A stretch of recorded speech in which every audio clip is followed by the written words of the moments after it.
کشاکش خس و دریا ہے دیدنی کوثر، الجھ رہے ہیں زمانے سے چند دیوانے۔ کسی بھی انقلابی تحریک کے شروع میں کیا ہوتا ہے؟ چند دیوانے ہیں، فینیٹکس ہیں، لوگ انہیں مجنون سمجھتے ہیں، پاگل سمجھتے ہیں۔ انؤمن کما آمن السفہاء، کیا ہم ایمان لائے اس طور سے جیسے یہ بے وقوف لوگ ایمان لائے؟ یہ تو فینیٹکس ہیں، یہ تو دیوانے ہو گئے، یہ تو مجنون ہو گئے۔ انہیں اپنے نفع نقصان کا خیال نہیں رہا، دائیں بائیں آگے پیچھے دیکھتے ہی نہیں۔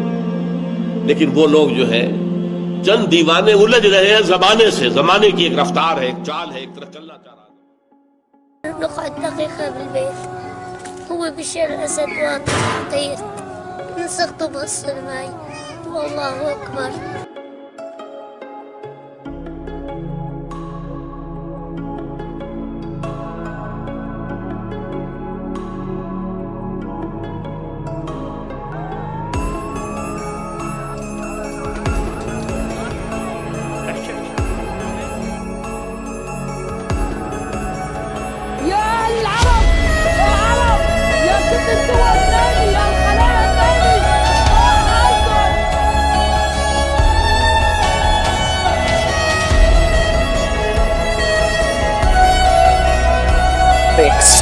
اٹھیں آنکھیں کھولیں، ایک دوسرے کو جگائیں، پاس ہونے والے ظلم کو روکیں، اور سب سے پہلے اس چیز کو ریئلائز کریں کہ یہ زمین ظلم اور زیادتی سے بھر چکی ہے اور یہ امام المہدی کے ظہور کا عین وقت ہے۔ میں عالم عرب کے بارے میں تو یقین سے کہہ رہا ہوں، احادیث نبیہ سے صاف ظاہر ہے، ویل للعرب من شر قد اقترب، عربوں کے لیے ہلاکت ہے۔ I recognized Jerusalem.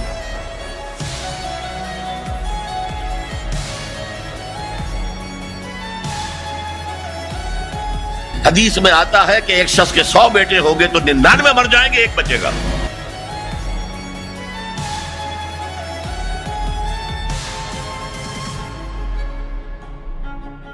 پچھلے سال جو میں نے ڈریم میں دیکھا تھا کہ جب چھوٹی جنگیں شروع ہو جائیں اور وہ بھری جنگوں میں کنورٹ ہو جائیں تو وہ پھر یعنی ورلڈ وار 3 کی طرف جاتی ہے بات۔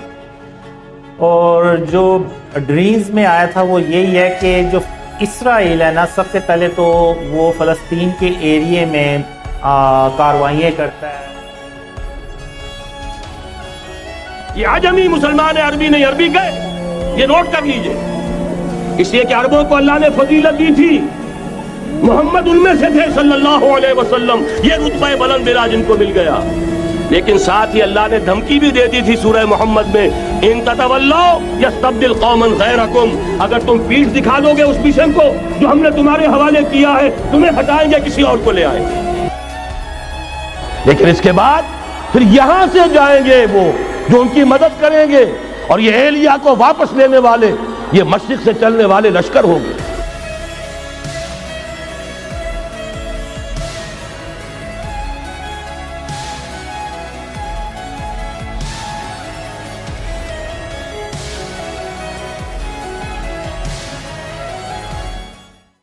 اعوذ باللہ من الشیطان الرجیم، بسم اللہ الرحمن الرحیم،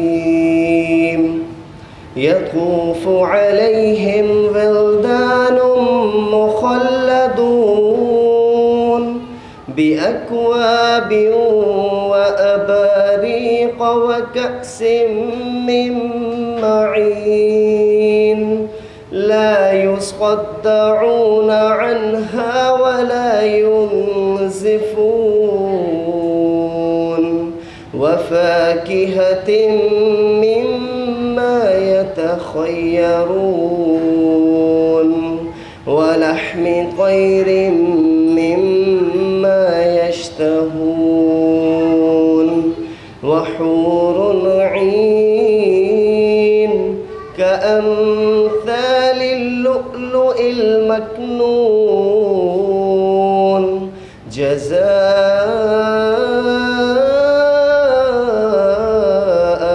بما كانوا يعملون يصلون لا يسمعون فيها لغوا ولا تأثيما إلا قيلا سلاما سلاما وأصحاب اليمين ما أصحاب اليمين في سدر مخضود وطلح منضود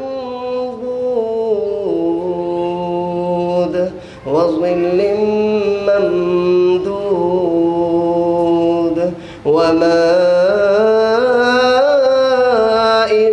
مسكوب وفاكهة كثيرة لا مقطوعة ولا ممنوعة وفرش مرفوعة إنا أنشأناهن إنشاء فجعلناهن أبكارا عربا أترابا لأصحاب اليمين صدق الله العظيم.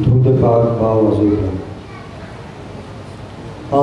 اللہم صلی علی سیدنا محمد اللہم صلی علی سیدنا محمد وعلى آلہ وصحبہ وسلم اللہم صلی علی سیدنا محمد وعلى آلہ وصحبہ وسلم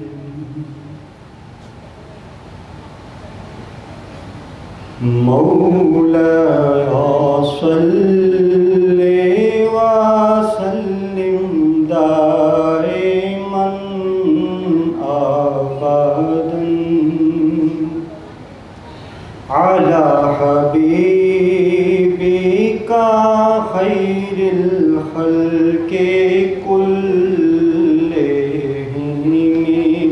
مولاي صل وسلم دائما أبدا على حبيبك خير الخلق كلهم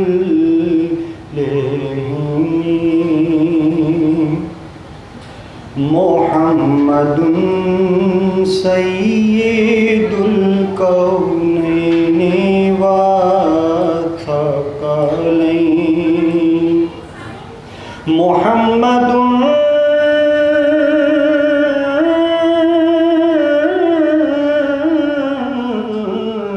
محمد سید الکونین والثقلین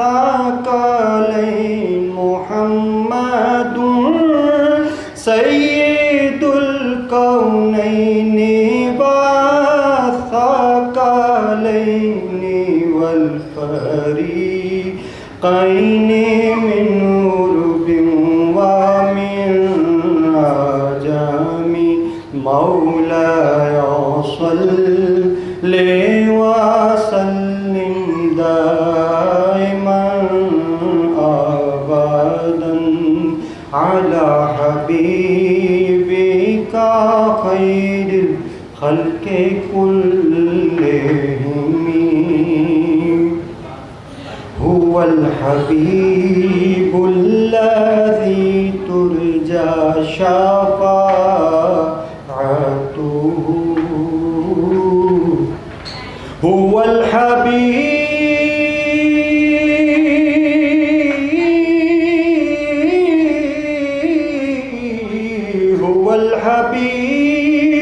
الذي ترجى شفاعته هو الحبيب الذي ترجى شفاعته لكل حول من الأحوال مقتحم مولاي صل وسلم دائما أبدا على حبيبك خير الخلق كلهم ثم الرضا عن أبي بكر وعن عمر ثم الرضا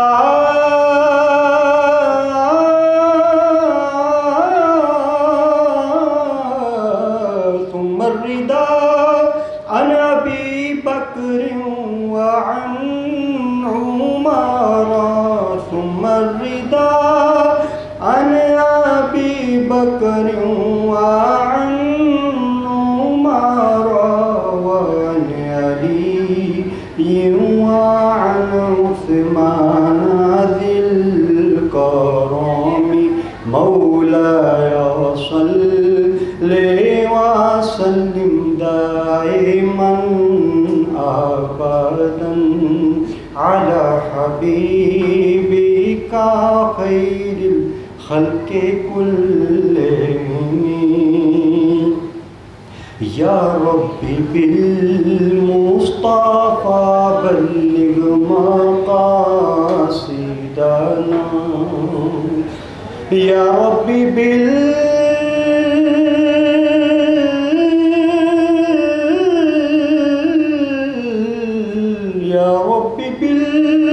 بالمصطفى بلغ مقاصدنا يا ربي بالمصطفى بلغ مقاصدنا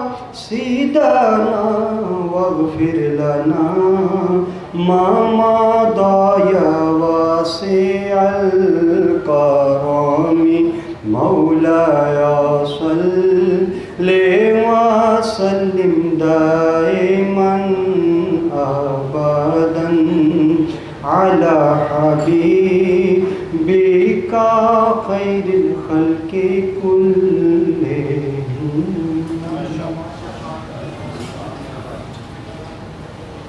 پرابلم تھا اب واپس آواز آ گئی. تو پہلا سوال اصل میں کچھ ایک اور ریکویسٹ آئی ہے کہ کچھ ساتھی نئے آئے تو قاسم میں شروع میں اپنا تھوڑا سا تعارف کرا دیں اپنے بارے میں، کب سے خواب آ رہے ہیں، تھوڑا سا خوابوں کے بارے میں بتا. تو پہلا سوال یہ. بسم اللہ الرحمن الرحیم. السلام علیکم. میرا یہ عقیدہ ہے کہ اللہ کے سوا کوئی معبود نہیں اور حضرت محمد صلی اللہ علیہ وسلم اللہ کے سب سے آخری اور پیارے رسول ہیں. اور یہ جو ڈریمز ہیں، مجھے ایک بچپن میں خواب آیا تھا جب میں 5 سال کی عمر کا تھا، اور اس کے بعد جب میں 13 سال کا تھا اس وقت میں نے اللہ اور محمد صلی اللہ علیہ وسلم میرے خواب میں پہلی بار آئے. تو اس کے بعد جب میں 17 سال کا ہوا تو اس کے بعد جب یہ جو ڈریمز کا سلسلہ شروع ہوا تو یہ آج تک چلتا آ رہا ہے، اور یہ ڈریم کا سلسلہ جو ہے نا کبھی رکا نہیں ہے. یعنی اگر آپ یہ کہیں کہ میں دوپہر کے ٹائم بھی کوئی آدھے گھنٹے کے لیے بھی سو گیا ہوں تو مجھے کوئی نہ کوئی ڈریم ضرور آئے گا.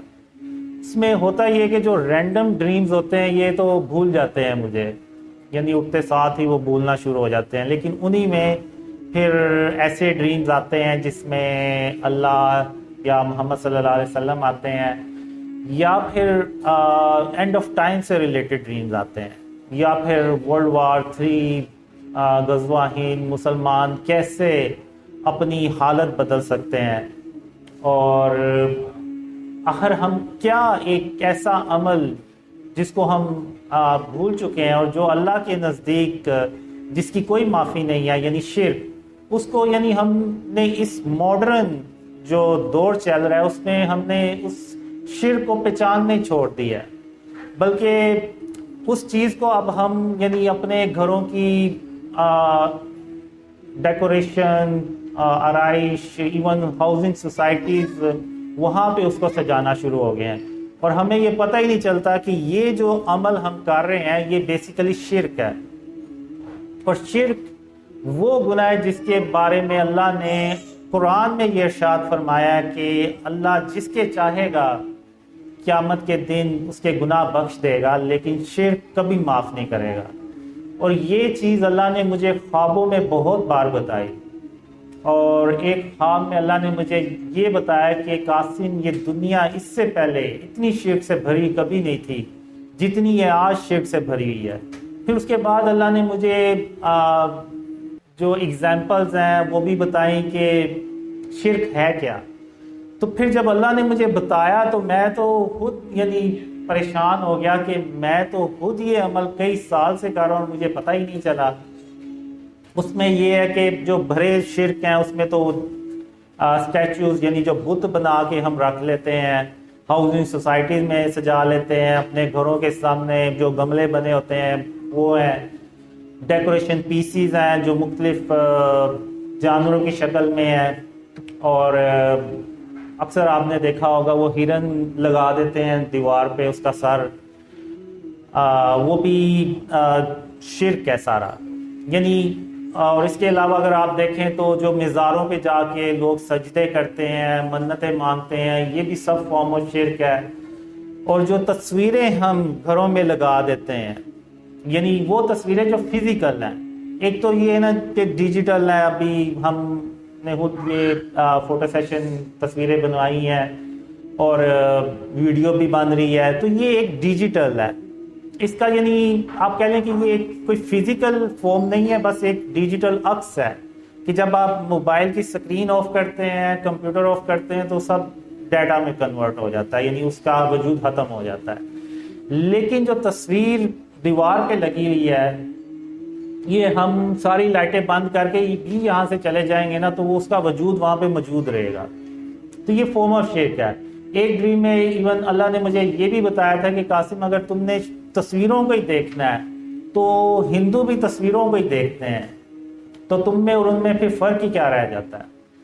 اور پھر ایک ڈریم میں یعنی اللہ نے مجھے یہ بھی سمجھایا کہ جو ہم موویز دیکھتے ہیں، تو موویز میں ہم دیکھتے ہیں کہ وہ ہم تو زیادہ تر انڈین موویز ہی دیکھتے ہیں، تو اس میں ہر تقریباً مووی میں وہ ایک باطل خدا دکھاتے ہیں شروع میں، اور اندر بھی وہ باطل خدا کی وہ چیزیں دکھاتے ہیں کہ ہیرو ناکام ہو رہا تھا اور باطل خدا نے اس کی مدد کی اور وہ کامیاب ہو گیا۔ اور یہ پھر ہم موویز اپنے رشتہ داروں دوستوں کو بتاتے ہیں کہ آپ بھی دیکھیں بڑی اچھی یہ مووی ہے۔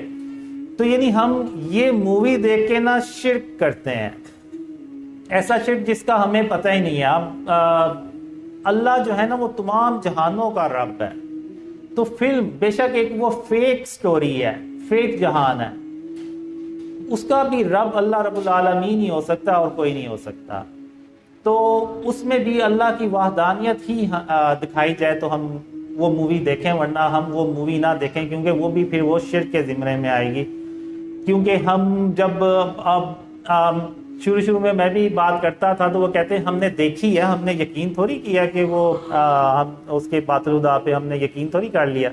یقین نہیں کیا تو پھر ہم دوسروں کو کیوں کنوینس کرتے ہیں کہ آپ بھی دیکھیں یہ بھی اچھی مووی ہے۔ تو ہم زبان سے کہہ دیتے ہیں لیکن دل اور دماغ سے نہیں مانتے۔ تو شرک جو ہے نا وہ صرف ہم نے زبان سے یہ اقرار نہیں کرنا کہ اللہ کا کوئی شریک نہیں ہے، بلکہ ہم نے جو اپنے عمل سے بھی یہ بات اللہ کو پروف کرنی ہے کہ ہم عملی طور پہ بھی شرک اور اس کی اقسام سے اپنے آپ کو بچاتے ہیں. بالکل ویسے ہی جیسے حضرت ابراہیم علیہ السلام، انہیں بتوں سے کوئی مسئلہ تو نہیں تھا، پڑے رہتے، انہوں نے کون سی ان کی کوئی نعوذ باللہ عبادت کرنی تھی، لیکن پھر بھی حضرت ابراہیم علیہ السلام نے ان بتوں کو توڑا. تو ان بتوں کو توڑ کے انہوں نے عملی طور پہ ثابت کیا کہ انہوں نے بھی اللہ کو یہ ثابت کیا کہ وہ عملی طور پہ بھی شرک اور اس کی اقسام کے خلاف ہے اور اس کو اس سرزمین کو پاک کر رہے ہیں. بالکل اسی طرح حضرت محمد صلی اللہ علیہ وسلم خاتم النبیین جب فتح مکہ پہ گئے تو آپ صلی اللہ علیہ وسلم نے جو مکہ میں 360 بت پڑے ہوئے تھے ان کو اپنے ہاتھوں سے توڑا اور سارے صحابہ کرام کے سامنے توڑا، اور یہ پوری امت کے لیے قیامت تک کے لیے میسیج دے دیا کہ آپ نے بھی بت شکن بننا ہے، بتوں کو ان کو اپنے گھروں میں اپنے علاقوں میں نہیں سجانا. لیکن آج ہم نے خاتم النبیین محمد صلی اللہ علیہ وسلم کی اس سنت کو چھوڑ دیا، اس عمل کو چھوڑ دیا، اور وہی چیزیں ہم نے اپنے گھروں میں سجا لی ہیں. اب آپ اگر دیکھیں تو جو ڈیکوریشن پیسز ہمارے گھروں میں پڑے ہوئے ہیں اور وہ جو بت خانہ کعبہ میں پڑے ہوئے تھے ان میں اور ان میں کوئی فرق نہیں ہے، صرف شکلوں کا فرق ہے. تو باقی وہی چیز ہے. تو آج ہمیں اس چیز کی ضرورت ہے، اور اللہ نے مجھے بہت خوابوں میں بتایا کہ اللہ میری صرف اس لیے مدد کر رہا ہے کہ میں نے شرک اور اس کی اقسام سے اپنے آپ کو بچانا شروع کر دیا. تو اللہ کو وہ جو کوشش تھی نا وہ اللہ کو پسند آ گئی. حالانکہ میں بھی ابھی مکمل طور پہ نہیں قابو پا سکا. آپ کو پتہ ہے ہم روز چیزیں لے کے آتے ہیں، اس پہ تصویریں بنی ہوتی ہیں، اس کو یعنی ایک کنٹینیوسلی ایک پروسیجر ہے جو کرنا پڑتا ہے کہ اس کو ختم کرنا پڑتا ہے، تلف کرنا پڑتا ہے. ایون اسلامک کنٹری میں بھی یہ جو ہے نا اتنا مشکل ہے ہمارے لیے کہ شرک اور اس کی اقسام سے اپنے آپ کو بچائیں. اور مجھے اللہ نے یہی بتایا کہ جب تک ہم شرک اور اس کی اقسام سے اپنے آپ کو نہیں بچائیں گے، آپ بھول جائیں کہ اللہ کی مدد آئے گی. اللہ کی کوئی مدد نہیں آنے والی. اور یہ جتنی مرضی ہم فلسطین کے لیے دعائیں کر لیں، امت کے لیے دعائیں کر لیں، کشمیر کے لیے دعائیں کر لیں، ہماری حالت کبھی نہیں بدلنے والی جب تک ہم اپنے آپ کو شرک اور اس کی اقسام سے نہیں بچا لیتے. تو یہ میرا آپ لوگوں کو میسیج بھی ہے. تو اب ہم انشاءاللہ کوسچن آنسر کی طرف چلیں گے.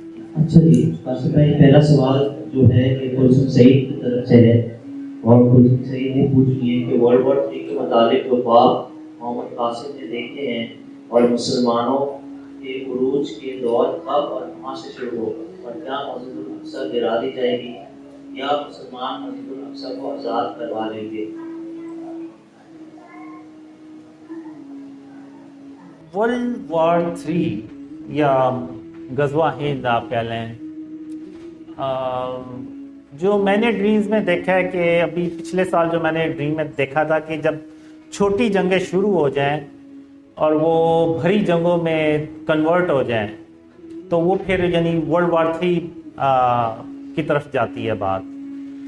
اور جو ڈریمز میں آیا تھا وہ یہی ہے کہ جو اسرائیل ہے نا، سب سے پہلے تو وہ فلسطین کے ایریے میں کاروائیاں کرتا ہے، اور فلسطین کے ایریے میں ایک اہم جگہ پہ وہ ایک عمارت بنانا شروع کر دیتا ہے.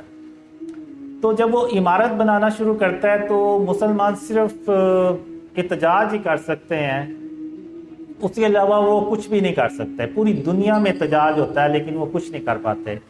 اب واللہ عالم ہو سکتا ہے کہ یہ مسجد اقصی کی جگہ پہ وہ کچھ کوئی ایسی بلڈنگ بنائے جس کی وجہ سے وہ پوری دنیا کے مسلمان احتجاج کرتے ہیں لیکن کر کچھ نہیں پاتے. اور وہ جب بلڈنگ بن جاتی ہے تو اس کے بعد میں دیکھتا ہوں کہ اس کی بیس میں ایک دھماکہ ہوتا ہے، اور وہ دھماکہ ایسا ہوتا ہے کہ اس سے کے نتیجے میں نا ایک ڈسٹ سٹورم اٹھتا ہے جو ایسے چاروں طرف پھیلتا ہے، اور وہ اتنا شدید طوفان ہوتا ہے کہ اس میں آپ کہہ لیں کہ عرب کنٹریز کی جو بڑی بڑی عمارتیں ہیں نا وہ تباہ ہوتی ہیں. اس میں بہت سارے ملک اس میں اس کی زرد میں آتے ہیں. ایجپٹ آتا ہے، سوڈان، سعودی عرب، سیریا، عراق، ادھر سے آپ دبئی، قطر، یعنی یہ سارے جو عرب کنٹریز ہیں نا وہ اس کی زرد میں آتے ہیں. اور ایک ڈریم میں میں نے دیکھا کہ وہ کاروائیاں کرتے ہیں، پھر اسرائیل کاروائیاں کرتا ہے، پھر رشیا بھی جو ہے نا وہ پروکسی وارز کے تھرو وہاں پہ گروپ بندی کرتا ہے، اور وہاں پہ وہ ہانہ جنگی ٹائپ ماحول شروع ہو جاتا ہے. پھر کرتے کرتے امریکہ جو ہے نا وہ اوپنلی اس جنگ میں شامل ہو جاتا ہے، اور وہ پھر ورلڈ وار 3 بن جاتی ہے. اب اگر تو یہ چیزیں شروع ہو گئیں، یہ جو اسرائیل اور فلسطین کا ریسنٹلی جو کچھ بھی چل رہا ہے، تو آپ بھول جائیں، یعنی پھر مسلمانوں کے اوپر برا وقت ہی ہے. میں نے دیکھا ہے، میں بات کرنا تو نہیں چاہ رہا، لیکن جو میں نے ڈریمز میں دیکھا وہ یہی ہے کہ مسلمان بہت زیادہ پستے ہیں، بہت زیادہ ان کو شکست بھی ہوتی ہے، اور بہت بڑی تعداد میں مسلمان مارے بھی جاتے ہیں. اور یہ عمل تب تک جاری رہتا ہے جب تک کہ غزوہ ہند نہ ہو جائے. مڈل ایسٹ میں یہ سارا کچھ چل رہا ہوتا ہے، لیکن پاکستان میں اللہ اپنی رحمت سے پاکستان کے لوگوں کو ڈریمز کا بتا بھی دیتا ہے، اور ان کو پاکستانیوں کو سمجھ بھی آ جاتی ہے، اور وہ ہم اس ملک کو شرک اور اس کی اقسام سے پاک کرتے ہیں. جب ہم اس ملک کو شرک اور اس کی اقسام سے پاک کرتے ہیں تو اللہ کی جو رحمتیں اور برکتیں ہیں نا وہ اس ملک میں نازل ہونا شروع ہو جاتی ہیں، اور ملک تیزی سے ترقی کرتا ہے. اور اس میں نے دیکھا ہے کہ اللہ پاکستان کو 3000 کالے رنگ کے ناقابل شکست جہاز بھی دیتا ہے. اور وہ جہاز وہ ہوتے ہیں جو جس کو دیکھ کے انڈیا کی اکیلے ہمت ہی نہیں پڑتی پاکستان پہ اٹیک کرنے کی، اور پاکستان اللہ کی مدد سے کشمیر بھی آزاد کرتا ہے. تو اب دوسری طرف مڈل ایسٹ میں جب وہ سب کچھ تباہ کر دیتے ہیں، اور ادھر سے پاکستان ترقی کر رہا ہوتا ہے، تو آپ کو پتہ ہے کافی لوگوں سے تو یہ کبھی بھی ہضم نہیں ہوگا پاکستان ترقی کرے گا، اور خاص طور پہ انڈیا سے تو کبھی نہیں ہوتا. انڈیا جنگ کرنے کی کوشش کرتا ہے، لیکن کالے رنگ کے جنگی جہازوں کی وجہ سے وہ کچھ کر نہیں پاتا. تو وہ پھر جو جنگ ہوتی ہے نا مڈل ایسٹ میں، اس کو پھر وہ پاکستان پہ لے کے آتے ہیں. اور یعنی چونکہ پاکستان ترقی بھی کر رہا ہوتا ہے، تو وہ کافی لوگ کہتے ہیں کہ ہم پاکستان کو اگر ہم نے ادھر ہی روک لیا تو روک لیا، نہیں تو یہ کل کو ہمارے اوپر حکومت کرے گا. تو وہ اس نظریے سے بھی نہ سارے ہندوستان میں جمع ہوتے ہیں، اور پاکستان اکیلا ایک طرف ہوتا ہے. اس میں یہ ہوتا ہے کہ وہ اللہ اپنی رحمت سے ڈریمز پھیلاتا بھی چلا جاتا ہے، اور بہت سارے مسلمان یعنی اسلام کا جو آخری قلعہ ہے پاکستان، اور جہاں پہ غزوہ ہند لڑی جانی ہے، اور جہاں سے خاتم النبیین محمد صلی اللہ علیہ وسلم کا جو سچا اسلام ہے وہ پھیلنا ہے، تو اس کے دیکھتے ہوئے بھی نا پوری دنیا سے مسلمان پاکستان میں ہجرت کرتے ہیں، مائیگریٹ کرتے ہیں، اور پاکستان کی جو آبادی ہے نا وہ کافی پھیل بھی جاتی ہے، کافی زیادہ بھی ہو جاتی ہے. تو وہ سارے دشمن جب اکٹھے ہو جاتے ہیں تو یہ اگر میں کہوں کہ اس ایک طرف 100 ملک اکٹھے ہو گئے اور ایک طرف پاکستان اکیلا ہے، تو یہ غلط نہیں ہوگا. پاکستان کو میں نے دیکھا ہے تقریباً چاروں طرف سے نا اٹیکس آتے ہیں، اور وہ بہت خطرناک قسم کی جنگ ہوتی ہے، اور اس جنگ میں مسلمانوں کا جیتنا بہت ضروری ہوتا ہے. جو میں نے ڈریمز میں دیکھا ہے کہ جیسے مسلمانوں کے لیے غزوہ بدر بہت اہم تھی، اس جنگ کو جیتنا بہت اہم تھا، اسی طرح غزوہ ہند کو جیتنا بھی بہت اہم ہے. تو اللہ کی مدد سے وہ پاکستان جنگ جیت جاتا ہے، اور پھر پاکستان مڈل ایسٹ میں جاتا ہے، اور وہاں پہ رشیا اور امریکہ جیسی سپر پاورز کو شکست دینے کے بعد پوری دنیا میں اکیلا اللہ کی مدد سے سپر پاور بن جاتا ہے. اور پھر پاکستان جو ہے وہ خاتم النبیین محمد صلی اللہ علیہ وسلم کا جب سچا اسلام پوری دنیا میں پھیلاتے ہیں تو وہ پوری دنیا امن سے بھر جاتی ہے، اور وہ امن جو ہے وہ تقریباً 7-8 سال چلتا ہے. اور پھر اس کے بعد قیامت کی بھری نشانیاں، یعنی دجال آتا ہے، پھر اس کے بعد یاجوج ماجوج نکلتے ہیں، اور پھر عیسیٰ علیہ السلام وہ بھی تشریف لاتے ہیں واپس.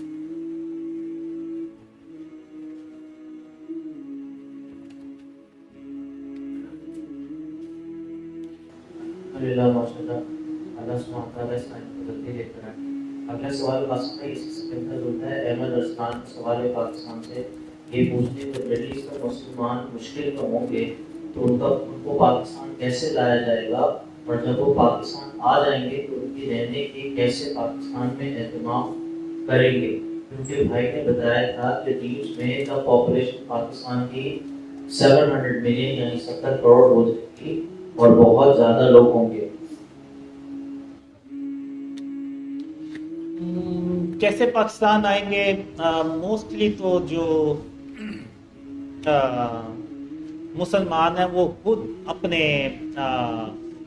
اپنی کوشش سے پاکستان آتے ہیں، لیکن اس میں پاکستان کی جو حکومت ہے وہ بھی ان کی بھرپور مدد کرتی ہے، اور خاص طور پہ جب مڈل ایسٹ میں جنگ ہوتی ہے اور ترکی وغیرہ میں، تو وہاں سے لوگوں کو نکال کے تو پاکستان لے کے لایا جاتا ہے. لیکن لوگ خود بھی آتے ہیں، اور حکومت پاکستان دونوں کی کوششوں سے یہ سب ہوتا ہے، اور غریب تو یہی ہے کہ اللہ کی جو مدد ہوتی ہے اسی سے یہ سب ممکن ہوتا ہے.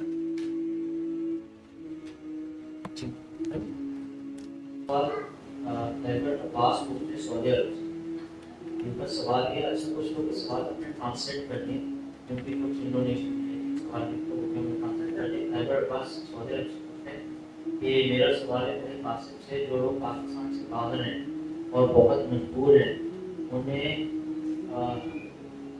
سکتے جیسا اگر جب سے بھائی قاسم کا پتہ چلا ہے کہ بہت کرتا ہے ان سے بات کرنے کو ملنے کو، بٹ حالات بہت خراب ہے، اقامہ بھی ختم ہے، ہم کیا کریں؟ سب چھوڑ کر آ جائیں، ہمارے لیے جو حکم ہو ہمیں بھی بتا دیں. دیکھیں، اگر جو پاکستانی ہیں وہ پاکستان، ان کو پتہ ہی ہے پاکستان کے حالات کیسے ہیں، تو اگر تو وہ آ سکتے ہیں تو ٹھیک ہے، لیکن جو پاکستان سے یعنی دوسری نیشنز ہیں جیسے انڈونیشیا، ملیشیا، یورپ سے ہیں، جو وہ آنا چاہ رہے ہیں تو ان کے لیے تو میرا یہی مشورہ ہے کہ ابھی نہ آئیں، کیونکہ ابھی تو پاکستان کے حالات خود خراب ہیں، اور جو مجھے لگ رہا ہے، جو مجھے ڈریمز میں بھی آیا ہے، میرا نہیں حال کہ پاکستان کے حالات کوئی اتنی جلدی ٹھیک ہونے والے ہیں، کیونکہ اس کی ایک ہی وجہ ہے کہ ہم نے اس ملک کو ابھی تک شرک اور اس کی اقسام سے پاک کرنا تو شروع کیا ہی نہیں ہے، بلکہ سوچنا بھی نہیں شروع کیا. تو جب تک ہم یہ کام کریں گے ہی نہیں تو اللہ کی مدد بھی نہیں آئے گی، اور جب تک اللہ کی مدد ہی نہیں آئے گی تو بے شک آپ 10 ارب ڈالر قرض لے لیں وہ بھی ختم ہو جائے گا. تو میرا تو یہ مشورہ ہے کہ آپ جہاں پہ سیٹ ہیں آپ صبر کریں اور وہیں پہ اسٹے کریں، وہیں پہ رہیں، اور جب اللہ کوئی پاکستان کے حالات اچھے کرے گا تو آپ پھر پاکستان آ جائیں، تو یہی بہتر ہے ان کے لیے. اچھا قاسم بھائی، اگلا سوال کلثوم سعید کا ہے، کیا دجال صرف شہروں میں آئے گا اور پہاڑوں پر جا بسنے والے کیا فتنوں سے محفوظ رہیں گے؟ نہیں، میرا نہیں خیال. جب دجال آئے گا تو وہ پوری دنیا میں جو ہے نا اس کی آپ کہہ لیں چند دنوں کی حکومت آپ کہہ لیں وہ ہوگی. تو پہاڑوں پہ آپ چلے جائیں یا جہاں مرضی چلے جائیں وہ پہنچ ہی جائے گا وہاں پہ.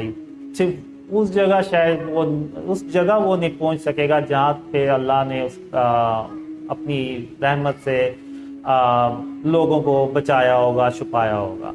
تو باقی ہر جگہ ہی وہ پہنچے گا.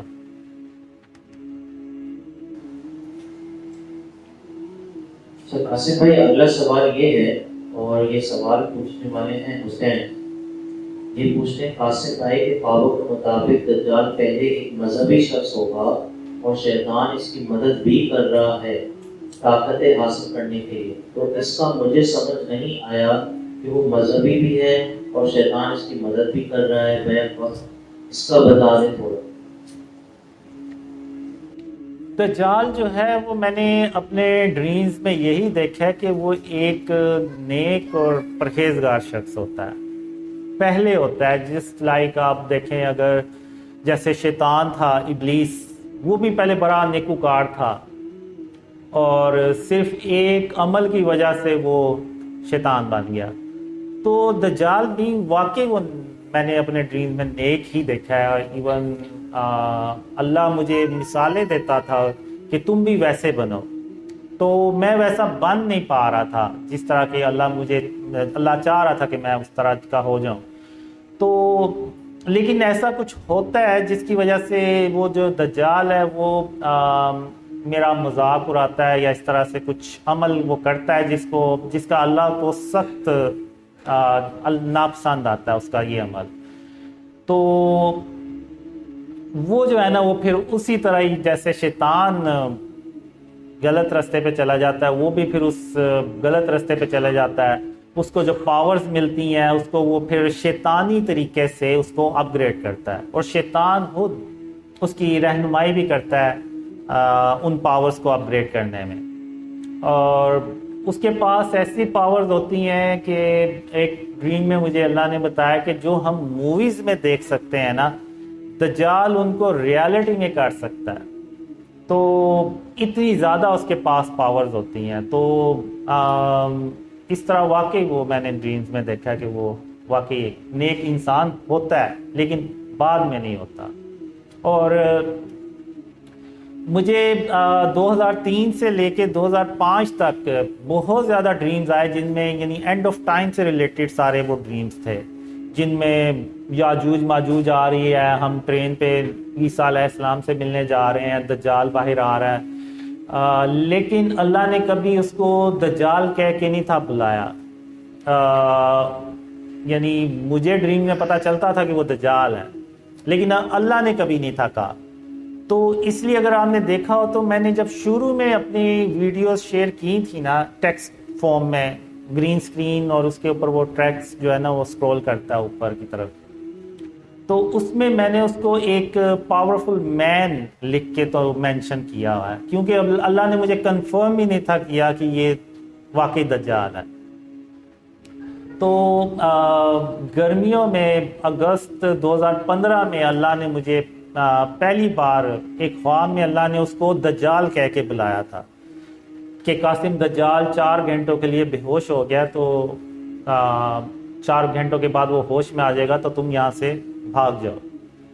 تو وہ پہلا ڈریم تھا جس میں اللہ نے اس کو دجال کہہ کے بلایا تھا، اور اس کے بعد جتنی بھی میں نے ویڈیوز بنائی اور جتنا بھی میں نے جب بھی اس کا ذکر کیا تو اس کو میں نے دجال کہہ کے ہی بلایا تھا۔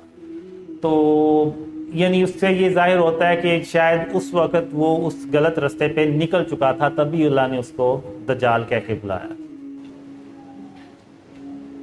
جی قاسم بھائی، یہ سوال ہے سوالیہ گجرات انڈیا سے۔ ان کا سوال یہ ہے کیا انڈین مسلمانوں کے لیے کوئی پیغام ہے، اور کیا امت مسلمہ کی عورتوں کے لیے کوئی خاص پیغام ہے، کیا عورتیں جنگ میں حصہ لے سکتی ہیں؟ جی اب اس میں یہ ہے کہ انڈیا کے جو مسلمان ہیں انہیں اینڈ آف ٹائم سے ریلیٹڈ حدیثوں کو ضرور پڑھنا چاہیے، اس پہ عمل بھی کرنا چاہیے، کیونکہ جو پاکستان ہے نا یہیں سے خاتم النبیین محمد صلی اللہ علیہ وسلم کا جو سچا اسلام ہے وہ پھیلے گا۔ اگر آپ نے دیکھا ہو تو آپ کو لگتا ہے آپ نے سنا بھی ہوگا، ویڈیوز بھی دیکھی ہوں گی کہ جو انڈیا کے مسلمان ہیں وہ ہم پاکستان کے جو مسلمان ہیں ہم کو وہ اچھا نہیں سمجھتے، کچھ اس طرح سے آپ کو بھی اندازہ ہوگا۔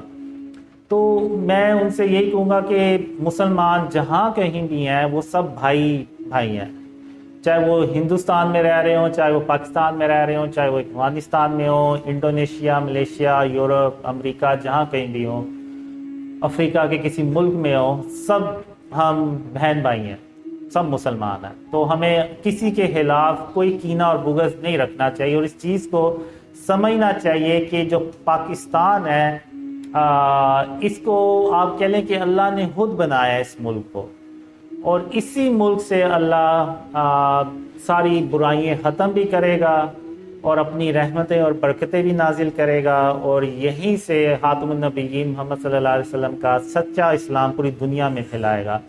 تو میں انڈیا کے مسلمانوں سے یہی کہوں گا کہ وہ ان خوابوں پہ بھی غور کریں، اور پاکستان کی جو اہمیت ہے اس کو بھی اس کے بھی غور و فکر کریں۔ اور باقی جو بات رہی کہ کیا خواتین جنگوں میں شامل ہو سکتی ہیں، بالکل ہو سکتی ہیں۔ اگر آپ دیکھیں تو پاکستان آرمی میں فیمیلز بھی ملیں گی آپ کو، ایون جہاز اڑانے یہ جو جیٹ فائٹرز ہیں اس میں بھی فیمیلز پائلٹس آپ کو نظر آئیں گی۔ اور اگر آپ پرانی جنگیں دیکھیں مسلمانوں کی تو اس میں بھی خواتین جنگوں میں حصہ لیتی تھیں، جو زخمی ہو جاتے تھے یا اس طرح سے ان کو کھانا پینا۔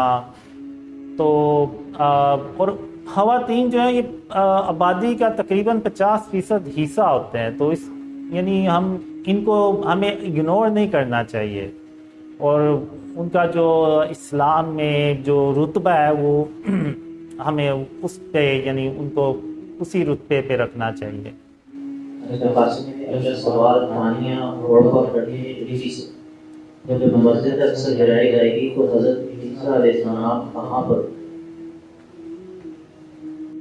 اصل میں ایکچولی میں نے مسجد اقصیٰ کو یعنی شہید ہوتے نہیں دیکھا اپنے ڈریمز میں، لیکن میں وہی 2 ڈریمز کی بات کروں گا کہ جس میں نے دیکھا کہ اسرائیل مسلمانوں کی جگہ پہ کوئی بلڈنگ بناتا ہے اور مسلمان صرف احتجاج کر سکتے ہیں اور اس کے علاوہ کچھ بھی نہیں، تو وہی میں نے دیکھا ڈریم میں۔ تو عیسیٰ علیہ السلام تب آئیں گے جب دجال آ چکا ہوگا اور یاجوج ماجوج باہر نکل رہے ہوں گے، تب عیسیٰ علیہ السلام آسمان سے اتریں گے۔ تو اس سے پہلے جنگیں ہوں گی، World War III، غزوہ ہند، اور پھر دوبارہ وہ جو مسلمان اپنے کھوئے ہوئے علاقے ہیں وہ واپس لیں گے، امن آئے گا، خوشحالی آئے گی تقریباً 7 سال۔ اس کے بعد یہ سارا کچھ ہوگا، یعنی اس کے بعد عیسیٰ علیہ السلام آئیں گے۔ تو میرے خیال سے اس وقت عیسیٰ علیہ السلام ابھی تشریف نہیں لے کے آئے ہوں گے۔ سوال انہی کا ہے، میرے علاوہ انڈونیشیا سے پوچھے ہیں۔ میں پوچھنا چاہوں گا کہ قاسم بھائی نے آپ کو انڈونیشیا کا خواب دکھایا تھا، خاص طور پر مشہور انڈونیشیا کے علماء یا استاد جنہوں نے بھائی قاسم کے خواب پر یقین کرنا شروع کیا، اور کیا برادر قاسم کو انڈونیشیا کے سیاسی حالات دکھائے گئے 2024 میں انڈونیشیا میں انتخاب ہوں گے؟ اچھا، اب جو انڈونیشیا ملیشیا سے ریلیٹڈ ڈریمز ہیں وہ کچھ ہیں۔ اس میں پرانے ڈریمز یہ ہیں کہ میں جاتا ہوں گاڑی پہ جاتا ہوں، پہلے میں بنگلہ دیش جاتا ہوں، پھر اس کے بعد ملیشیا، پھر اس کے بعد انڈونیشیا۔ اس طرح کے 2-3 ڈریمز ہیں۔ ایک ڈریم مجھے آیا تھا جب عمران خان کی حکومت چلی گئی تھی پچھلے سال 15 اپریل 2022 کو۔ اس میں یہ کہتا ہوں کہ میرے جو خواب ہیں وہ عمران خان سے ریلیٹڈ بالکل ویسے ہی سچے ہوئے ہیں جیسے کہ اللہ نے مجھے خوابوں میں دکھایا تھا۔ تو اور پھر اسی ڈریم میں میں کہتا ہوں کہ عمران خان ارلی الیکشن کروانے میں بھی کامیاب نہیں ہو سکیں گے۔ پھر اس کے بعد میں آگے جاتا ہوں تو وہاں پہ مجھے کچھ علماء ملتے ہیں اراؤنڈ دا ورلڈ، لیکن ان میں انڈونیشیا ملیشیا کے جو علماء ہوتے ہیں ان کی تعداد زیادہ ہوتی ہے۔ تو پھر میں کہتا ہوں کہ اللہ کی انہوں نے نشانیاں دیکھ لی ہیں، یعنی جو خواب میرے عمران خان سے ریلیٹڈ سچے ہوئے ہیں وہ ان سب علماء نے دیکھ لی ہیں۔ اب اس کے بعد بھی اگر یہ حق کو چھپائیں گے تو یہ یعنی زیادتی کریں گے، ان کو ایسا نہیں کرنا چاہیے۔ تو پھر اس کے بعد میں دیکھتا ہوں علماء جو انڈونیشیا ملیشیا سے ہیں وہ اس پہ زیادہ بلیو بھی کرتے ہیں اور اس بات کو آگے پھیلاتے بھی ہیں کہ قاسم کے جو خواب ہیں یہ عمران خان سے ریلیٹڈ سچے ہوئے ہیں۔ تو قاسم کے جو وہ خواب ہیں جو دوسرے یعنی پاکستان کی خوشحالی سے ریلیٹڈ، اسلام کی سربلندی سے ریلیٹڈ، وہ بھی سچے ہوں گے۔ پھر بس اینڈ میں یہی ہوتا ہے کہ میں اپنے گھر کے باہر ہوتا ہوں اور کافی لوگ ارد گرد جمع ہوتے ہیں، جیسے وہ کوئی سننے کے لیے آئے ہیں کہ جیسے اسپیچ ہے یا اس طرح سے کوئی چیز ہے. تو بس وہ یہ ایک ڈریم تھا.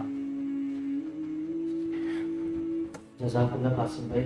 آپ انشاءاللہ خواتین سے لائیو کوشچن دیں گے، جو خواتین پہلے چلے جائیں گی تو ان کی طرف ہم چلتے ہیں. مائک بھجوا دیں گے، تو جنہوں نے سوال پوچھنا ہے مائک لے کر اس میں سوال پوچھیے. جزاک اللہ.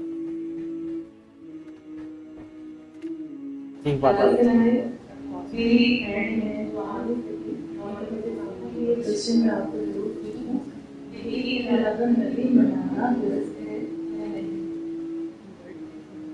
اچھا، وعلیکم السلام ورحمۃ اللہ وبرکاتہ. عید اب بیسیکلی تو دو ہی عیدیں ہیں اسلام میں، ایک عید الفطر ہے اور ایک عید الاضحیٰ بھری عید. تو اس کے علاوہ تو یہ جو اب عید میلاد النبی یہ لوگوں نے خود بنا لی ہوئی ہے. تو مجھے تو اس طرح کا ڈریم میں کبھی نہیں آیا کہ ہمیں یہ منانی چاہیے اور اس طرح سے. لیکن میں آپ کو اتنا بتا دوں کہ جو مجھے پہلا ڈریم آیا تھا جس میں دیکھتا ہوں کہ خاتم النبیین اور محمد صلی اللہ علیہ وسلم اور اللہ میرے خواب میں پہلی بار آتے ہیں، یعنی جب جو 13 سال کا میں جب تھا، تو وہ مجھے 12 ربیع اول کو ہی آیا تھا وہ ڈریم. تو اگلے دن وہ چھٹی ہوتی ہے تو اس رات کو یعنی مجھے ڈریم آیا تھا. تو وہ دن میں آج تک نہیں بھول سکا. وہ دن ایسا تھا کہ میں سارا دن بس خوش رہا، ہنستا ہی رہا، کوئی بات نہیں تھی ہوتی، اور میں جو ہے نا وہ ہنس پڑتا تھا جب تک کہ میں سونے نہیں چلا گیا. تو ویسا دن آج تک مجھے نہیں آیا. وہ بس اس لیے تھا کہ وہ مجھے ڈریم کی وجہ سے وہ میرے اندر جو ایک خوشی تھی، روحانی خوشی جس کو آپ کہہ لیں، وہ تھی.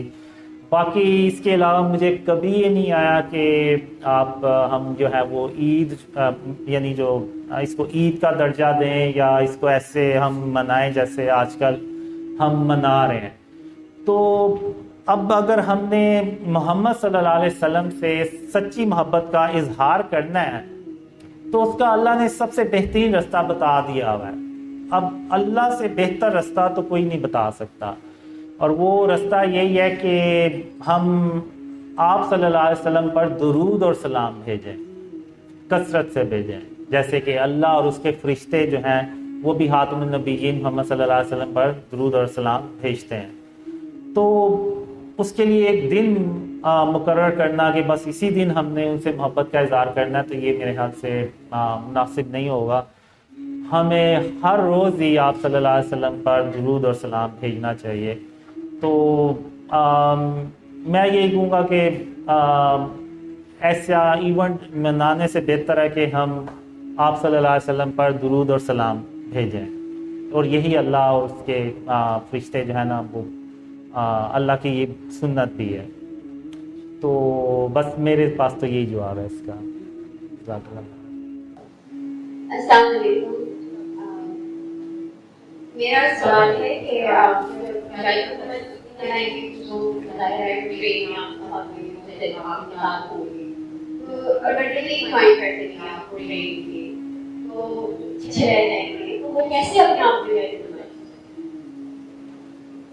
دیکھیں یہ جو ٹرین والا ڈریم ہے نا، یہ بالکل اینڈ آف ٹائم سے کے قریب ہوتا ہے. اب وہ ٹرین میں کون لوگ ہوتے ہیں؟ وہ ہوتے بیسیکلی وہی ہیں جو میرے ساتھ شروع سے ہوتے ہیں. اب ایک ڈریم میں یہ ہوتا ہے کہ جب دجال باہر آتا ہے تو اللہ مجھے کہتا ہے کہ ان لوگوں کو پہاڑ پہ لے جا کے تو چھپا دو. تو میں وہ ایک پہاڑ ہوتا ہے جہاں پہ ان لوگوں کو جا کے چھپا دیتا ہوں. اب وہ ایسا پہاڑ ہوتا ہے کہ جہاں پہ دجال جو ہے نا وہ نہیں پہنچ پاتا، اور اس کے باہر ایک بڑا سا دروازہ آتا ہے جس کو میں خود بند کرتا ہوں، اور میں کہتا ہوں کہ جب تک میں واپس نہ آ جاؤں آپ لوگوں نے ادھر ہی رہنا، ادھر سے باہر نہیں نکلنا. تو وہ پھر دجال جب اپنا سارا کام بھی کر چکا ہوتا ہے تو پھر میں کافی یعنی آپ کہہ لیں کہ 5-6 ہفتے لگ جاتے ہیں اس کے بعد میں واپس آتا ہوں، پھر میں ان لوگوں کو ٹرین پہ بٹھاتا ہوں، اور پھر ایک سرکش انسان ہوتا ہے اس کو مارنے جاتا ہوں. تو میں کہتا ہوں کہ جب میں واپس آؤں گا تو ہم پھر یہاں سے ہمیشہ کے لیے نکل پڑیں گے عیسیٰ علیہ السلام کو جوائن کرنے کے لیے. تو ان کو میں ٹرین پہ بٹھا دیتا ہوں. جب وہ اس سے میری لڑائی ہو رہی ہوتی ہے، وہ اللہ کی مدد سے اس کو مار دیتا ہوں. تو اس کے بعد مجھے دائیں جانب سے محمد صلی اللہ علیہ وسلم کی آواز آتی ہے کہ قاسم جلدی گھر پہنچو، یاجوج ماجوج باہر نکل آئے. اب یہ سن کے تو میں دوڑ لگاتا ہوں واپس اس جگہ جہاں پہ وہ ٹرین میں نے لوگوں کو بٹھایا ہوتا ہے، کہ اس سے پہلے کہ یاجوج ماجوج وہاں پہنچے مجھے پہنچنا ہوگا. تو جب میں ادھر جاتا ہوں تو سب اللہ کی رحمت سے ٹھیک ہوتا ہے، یاجوج ماجوج ابھی وہاں پر نہیں پہنچے ہوتے. تو پھر ہم اس ٹرین کو وہ اللہ کے حکم سے وہ چلتی ہے، اور راستے میں یاجوج ماجوج جو ہے نا وہ اٹیک کرتے ہیں. اب ہوتا یہ ہے کہ میں ٹرین کے اوپر چڑھ جاتا ہوں کہ ان کیس اگر راستے میں یاجوج ماجوج نے اٹیک کیا تو میں ان کو اللہ کے نور سے مار دوں گا. اب جب ہم جا رہے ہوتے ہیں تو میں وہ ایسے نیچے نا زمین کی طرف دیکھتا ہوں کہ یاجوج ماجوج نیچے سے کہیں سے اٹیک کریں گے. تو اب اچانک ایک تیز آواز آتی ہے، تو میں اس آواز کی طرف جب دیکھتا ہوں نا تو میں ایسے اوپر دیکھتا ہوں. تو اوپر ایک جو بہت لوور کلاؤڈز ہوتے ہیں نا اس کے پیچھے سے ایک وائٹ کلر کا یاجوج ماجوج نکلتا ہے، اور اس کو دیکھتے ساتھ ہی میں کہتا ہوں یہ تو ایسے جیسے آسمان سے اتر رہے ہیں.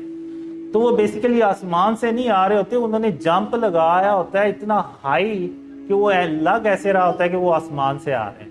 تو وہ پھر میں ان کو اللہ کے نور سے مار دیتا ہوں، اور پھر ہم عیسیٰ علیہ السلام کے پاس پہنچتے ہیں. تو وہ جو لوگ ہوں گے وہ اللہ اپنی رحمت سے جن کو چنے گا وہی وہ ٹرین پہ جائیں گے، اور وہی عیسیٰ علیہ السلام کے ساتھ پھر ملتے ہیں، اور پھر ہم عیسیٰ علیہ السلام کے ساتھ ہی رہنا شروع کر دیتے ہیں. جی وعلیکم السلام.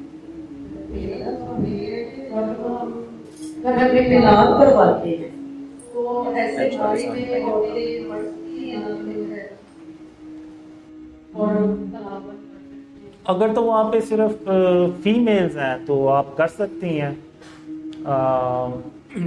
اگر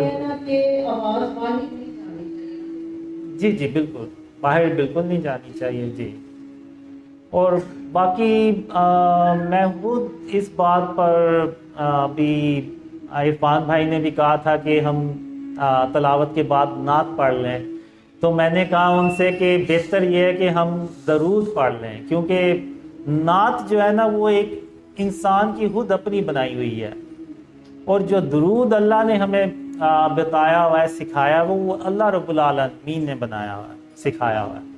تو ہم جتنی مرضی بہترین نعت لکھ لیں، ہم اللہ کے برابر اس کے برابر ہم کوئی کلام نہیں لکھ سکتے. تو میرا یہی مشورہ ہے آپ سب کو کہ آپ صلی اللہ علیہ وسلم پر درود اور سلام بھیجیں، یہی اللہ کی سنت ہے، اور اسی سے ہی اللہ خوش ہوتا ہے. ہم جتنا مرضی کر لیں ہم اللہ کے سے بہتر کلام نہیں بنا سکتے. جی وعلیکم.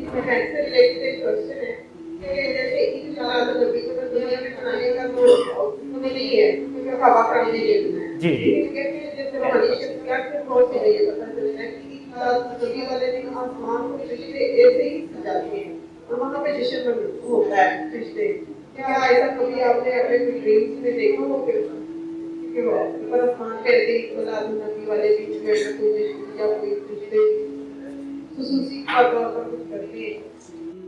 نہیں، میں نے کبھی ایسا ڈریم میں نہ دیکھا ہے، نہ مجھے اللہ نے اس طرح سے کچھ سکھایا ہے کہ تم بھی ایسا کرو. تو نہیں، مجھے ایسا کبھی نہیں میں ڈریم میں آیا. اور میں پھر ایک بات وہی کہوں گا کہ میں آپ کو ڈریم سناتا ہوں. اس ڈریم میں یہ ہوتا ہے کہ میں اللہ سے کہتا ہوں کہ یا اللہ میں جو ہے نا وہ ایسا ہی ہوں، نماز پڑھی نہیں پڑھی نہ پڑھی، اور کوئی نیک کام تو میرے لیے ہے ہی ویسے ہی مشکل ہے. تو مجھے کوئی ایسا شارٹ کٹ بتا کہ جس سے تو خوش ہو جائے اور تو مجھے کبھی اکیلا نہ چھوڑے۔ تو اللہ نے مجھے کہا کہ قاسم تم یہ 3 کام کرتے رہو، میرا تم سے وعدہ ہے کہ میں تمہیں کبھی اکیلا نہیں چھوڑوں گا، تم جہاں کہیں بھی ہوگے، جس جہان میں بھی ہوگے، میں تمہیں کبھی اکیلا نہیں چھوڑوں گا۔ تو اللہ نے پہلا جو عمل بتایا مجھے وہ یہ کہ شرک اور اس کی اقسام سے اپنے آپ کو بچاتے رہنا، اور کیا قاسم میں قیامت کے دن جس کے چاہوں گا گناہ بخش دوں گا، لیکن میں شرک کبھی معاف نہیں کروں گا۔ اور قاسم اس غلط فہمی میں کبھی مت پڑنا کہ میں قیامت کے دن شرک معاف کر دوں گا، یعنی اللہ بہت بار ریپیٹ کرتا ہے اس چیز کو۔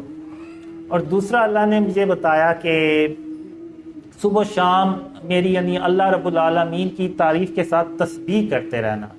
اور تیسرا کام اللہ نے مجھے یہ بتایا کہ قاسم محمد صلی اللہ علیہ وسلم پر درود اور سلام بھیجتے رہنا۔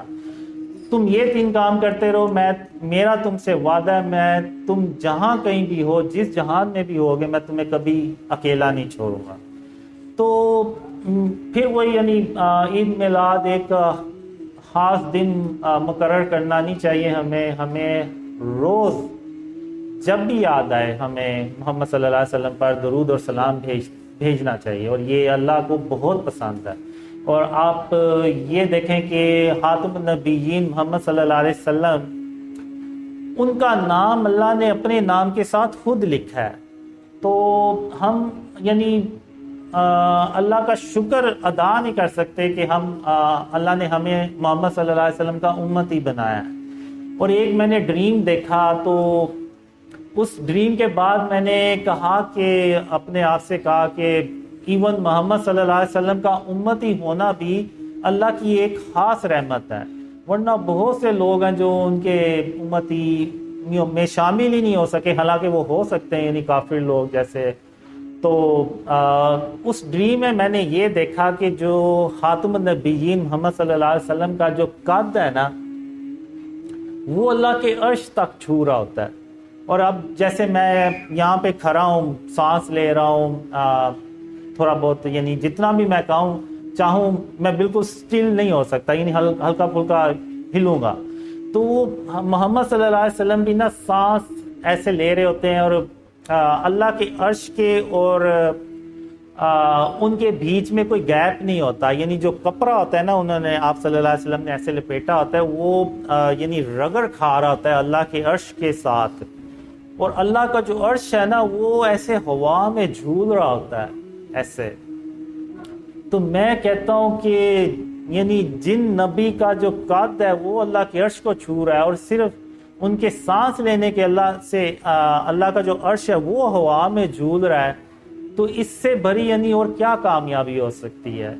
تو پھر میں نے کہا کہ یہ اللہ نے یعنی ہمارے اوپر بڑی خاص رحمت کی ہے کہ ہمیں اپنی رحمت سے ان کا امتی بنایا ہے۔ تو میں پھر وہی کہوں گا کہ ہمیں آپ صلی اللہ علیہ وسلم پر درود اور سلام بھیجنا چاہیے، اور یہی ان سے سب سے بہتر محبت کا اظہار ہے۔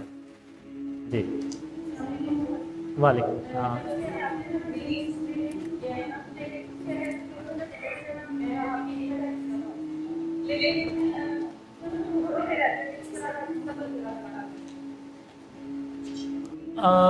میں جو بھی ہوتے ہیں میں بس ان کو یہی کہتا ہوں کہ آپ آن لائن جو ہے نا وہ ڈریمز شیئر کریں زیادہ سے زیادہ۔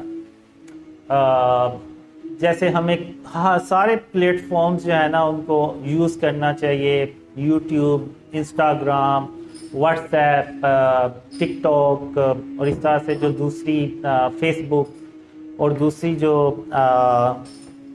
دوسری جو ایپس ہیں وہ ان پہ ہمیں ڈریم جو ہے نا وہ شیئر کرنے چاہیے۔ اس میں اگر آپ دیکھیں تو بہت سے لوگ ویڈیوز بنا بھی رہے ہیں، لیکن وہ اس طرح سے شیئر ہو نہیں پا رہی جس طرح سے کہ شیئر ہونی چاہیے۔ اور میں ایک مشورہ یہ بھی دیتا ہوں کہ اگر آپ نے ڈریمز پہ بلیو کر لیا ہے تو آپ اپنے گھر والوں کو جو ہے نا وہ نہ بتائیں، کیونکہ جس طرح آپ نے ڈریمز پہ بلیو کر لیا ہے نا، ضروری نہیں ہے کہ سارے ہی وہ آپ کے گھر والے بھی ڈریمز پہ بلیو کر لیں۔ وہ ہوتا یہ ہے کہ پھر وہ گھروں میں اختلاف ہوتا ہے، اور پھر بات یہاں تک آ جاتی ہے کہ وہ فورس کیا جاتا ہے کہ جی آپ یہ کام چھوڑ دیں۔ اس کام سے ہٹ جائیں. تو میرا یہی ہے کہ وہ بجائے اس کے کہ گھر والوں کو بتائیں، آپ خاموشی سے انٹرنیٹ پہ اس کو شیئر کرنا شروع کر دیں، تو وہ زیادہ بہتر طریقہ ہے. یہ وہ دور اور وقت آ چکا کہ جس میں محمد الرسول اللہ کے بیٹے نے آ کر یہ کام کرنا تھا. یہ رسول اللہ کا صریح حکم ہے کہ فبایعوہ ولو حبا علی الثلج. تو کیا آرمی چیف رسول اللہ کے حکم سے بالا تر ہے؟ کیا چیف جسٹس رسول اللہ صلی اللہ علیہ وسلم کے حکم سے بالا تر ہے؟ کیا چیف آف آرمی اسٹاف، کیا joint chief of staff committee, کیا ISI، کیا افغانستان کے طالبان، کیا سعودی عرب کا شیخ سدیس، کیا محمد بن سلمان، اور کیا کنگ سلمان، اور کیا دنیا کے تمام تر بڑے بڑے زعماء جو اپنی اپنی مسندیں سجا کر بیٹھے ہوئے ہیں رسول اللہ صلی اللہ علیہ وسلم کے حکم سے بالا تر سمجھتے ہیں؟ اگر بالا تر سمجھتے ہیں تو اللہ اور اس کے رسول کے قہر کے لیے تیار ہو جائیں. اگر بالا تر نہیں سمجھتے تو محمد رسول اللہ کے حکم پر آ کر تعمیل کریں، امام مہدی کے ہاتھ پر بیعت کریں، ان کو مسند پہ بٹھائیں، ورنہ نشان عبرت بنا دیے جائیں گے. یہ اللہ تعالیٰ کا فیصلہ ہو چکا ہے.